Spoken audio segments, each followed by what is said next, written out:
Hey, and welcome everybody. Doug and Aleya here. And in this session, we are going to talk about what to do when people are trying to manipulate or control you and how you respond to that so that you don't feel any negative emotions. In fact, you shouldn't feel any emotions at all. You should be very neutral about it. Aleya, do you want to kick off or do you want me to talk about it? You dive in first. Okay. People attempt to manipulate and control you because they think they can get something from you that you're not willing to give if they flat out ask for it.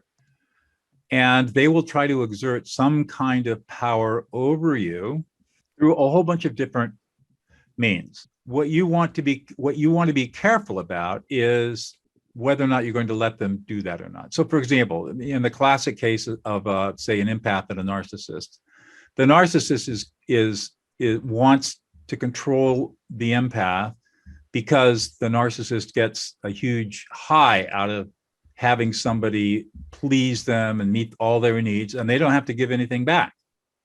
And when the empath starts getting tired of that and starts to resist, the narcissist then goes into shaming or gaslighting or all these different things that narcissists can do in order to manipulate or control the empath back onto the rails. So the narcissist gets what the narcissist wants, and of course, the empath gets nothing but pain and grief. What are some of the classic reasons why this happens? Well, first of all, as if you've listened to these sessions before, you know that a lot of this stuff comes from childhood programming. We are programmed as children to not be selfish.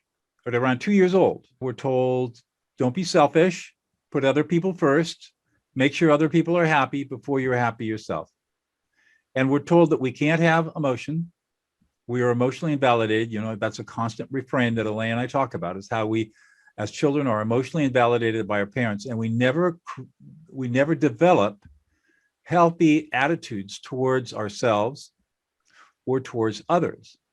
So that if we get into adulthood and we haven't been reprogrammed properly by hopefully an adult who understands the truth, then we're going to carry a lot of this emotional programming we got as children into adulthood. So, for example, supposing that you're 3 or 4 years old and you engage in some kind of behavior that your parents say is selfish, they're going to immediately shame you.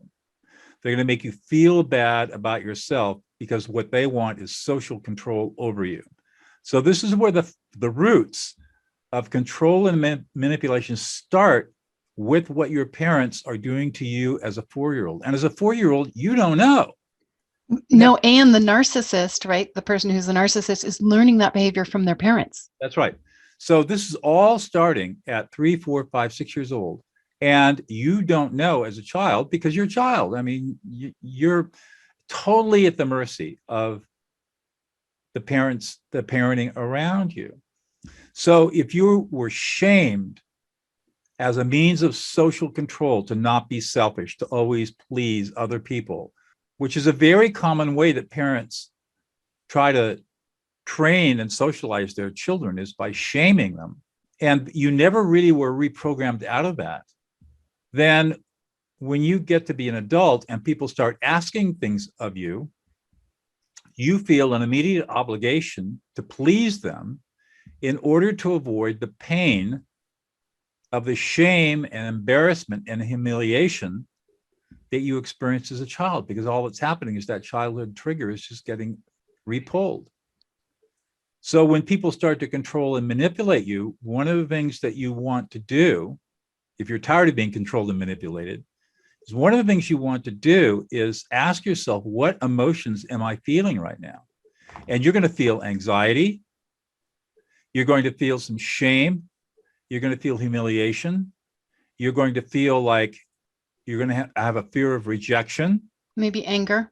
You are definitely going to have anger, but it's going to be underlying anger, passive aggressive anger, because as a child, you were taught that you can't display anger when you're trying to resist the social control your parents imposed on you. So you may not be able to express anger, or you could be a child who is rebellious and you expressed anger all the time. And today that's all you got is anger as a tool for resisting control and manipulation. So the first big step is to become emotionally self-aware. What am I feeling right now when this person is trying to ask me of something or trying to control me or manipulate me, or they're trying to guilt trip me? And that happens a lot. And what the reason that guilt tripping works is because it's playing off the way you were programmed as a child, because that's what your parents did to you. And you went along with guilt tripping as a 3 or 4-year-old because you had to survive. You needed that connection with your parents in order to survive because they provided you with food and shelter. And if you didn't have that attachment, that connection, then at a very existential level, you were threatened. For your survival. That's right. You carry that into adulthood. And now, again, in the classic case of, say, empaths and narcissists, which is really the extreme, the narcissist is controlling you and shaming you and guilt tripping you and using all of those childhood triggers in order to manipulate you into doing what the narcissist wants. And it's classic. And it happens all the time. The secret of the first step is to become aware of what you are feeling yourself, not somebody else. This is where you have to have discernment, especially if you're empathic. You have to have discernment between your own emotional experience and the emotional experience of others around you, and make them your next best friends. You don't have to react to them. You don't have to accept them as who you are. You just have to be able to recognize, I'm feeling shame right now, or I'm feeling humiliated, or I'm feeling embarrassed, or I'm feeling guilty, or I'm feeling angry or frustrated. Whatever it is, acknowledge the emotional experience that you're having, because once you acknowledge the emotions, you can start to make choices around how you're going to react to what another person is doing to you. I'll tell you a real quick story, something I've just been thinking about this, and Aleya talked about this, I think, earlier this morning, is last week, I was in the process of negotiating a contract with colleagues of mine, and I won't go into all the details, but they were expecting me and pressuring me to make concessions in this contract that I wasn't going to make. Now, in the past, I always felt guilty, or I felt anxious, or I felt like I'm not being a nice person because I'm telling people no. And this time I said, no, not going to do that. Nope, not going to do that. And they said, well, you're being really unreasonable. And he started laying all this stuff on me. You're being unreasonable. What do you mean? Why can't you concede this? I said, no, we're not going to do this. We're just not going to do it this way.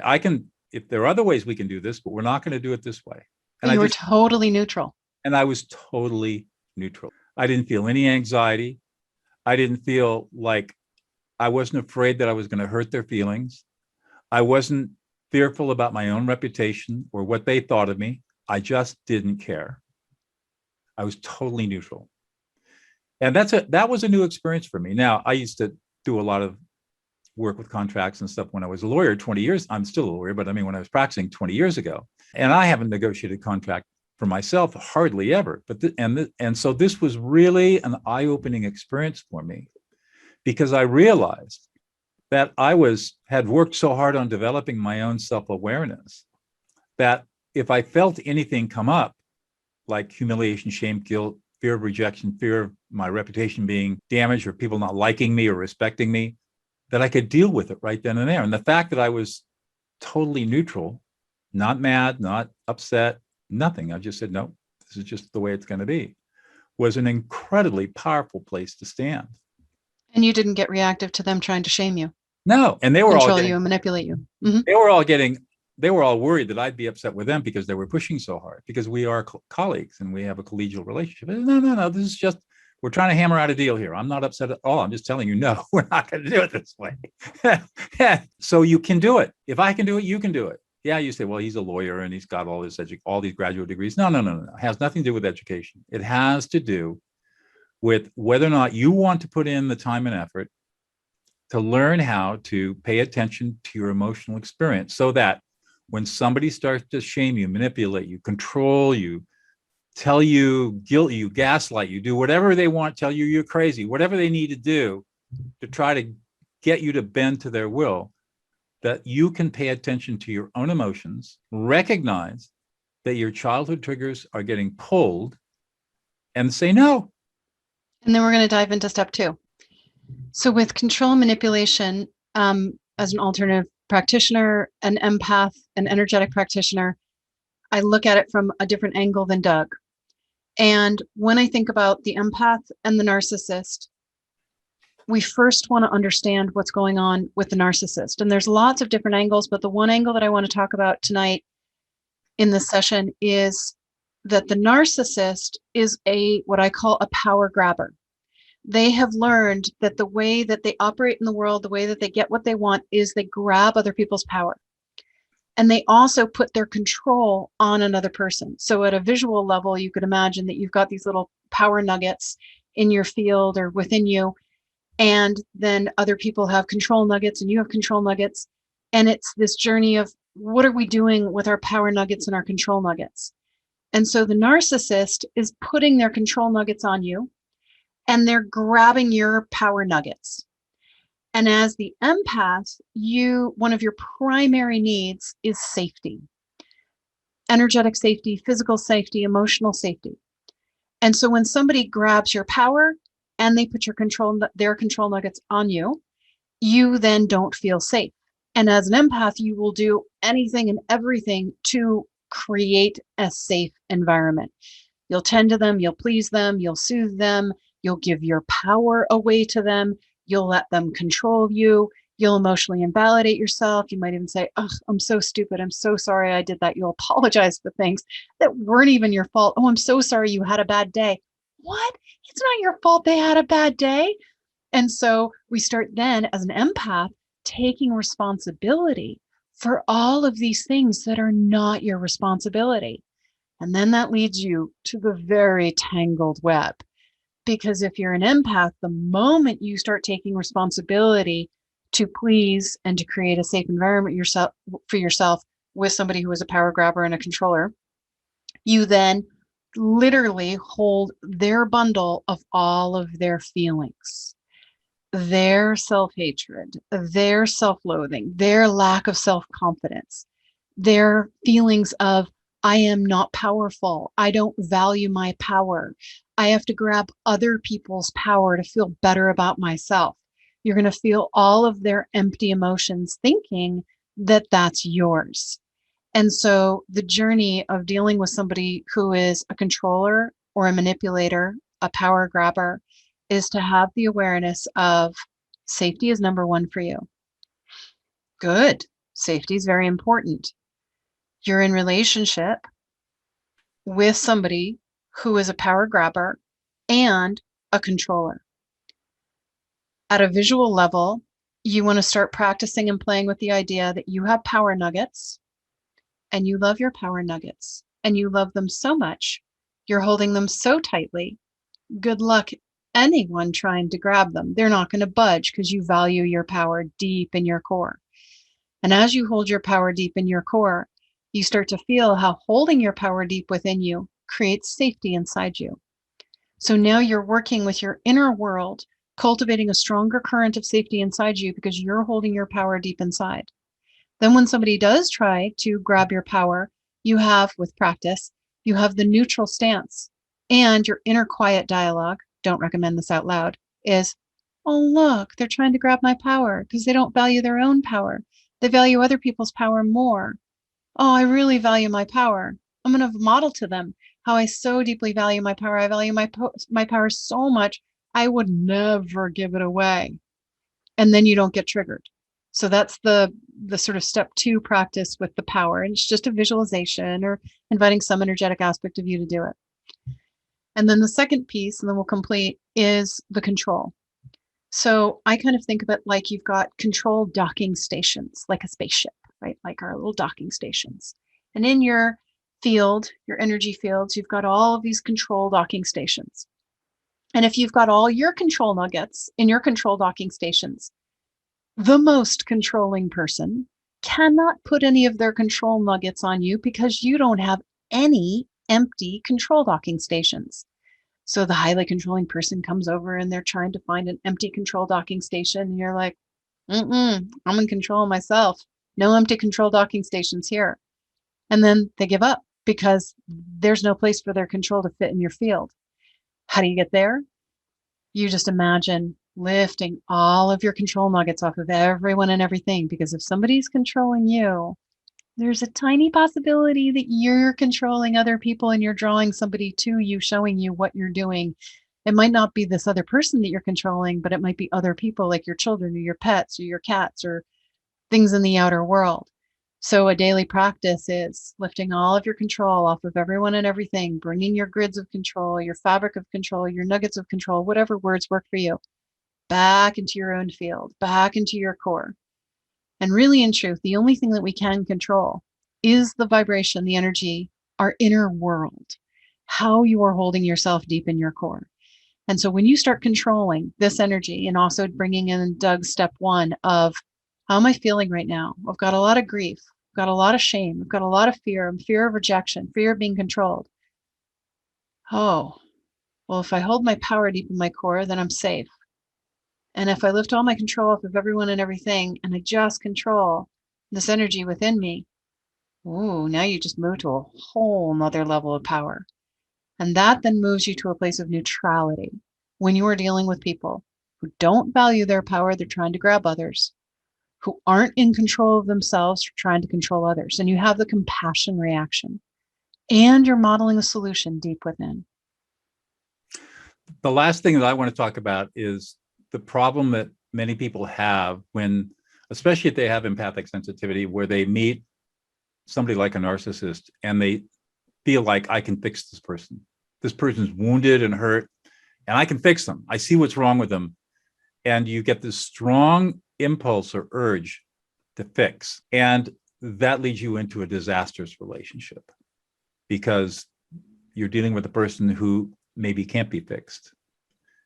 Well, nobody needs to be fixed. Well, that's right. The first thing to realize is that why do you have the impulse to fix somebody else who you can perceive their brokenness? You feel their wounds because you have sensitivity towards that. You have an impulse to fix because you're trying to soothe your own anxiety around their woundedness. And possibly increase a greater sense of self-worth. Yes, and increase your sense of self-worth because you're able to help somebody else. So the service aspect of it is quite good. However, whenever you attempt to fix somebody else, especially if that somebody else is a narcissist, you're walking right into the power trap and you're giving up all your power. So how do you solve that problem?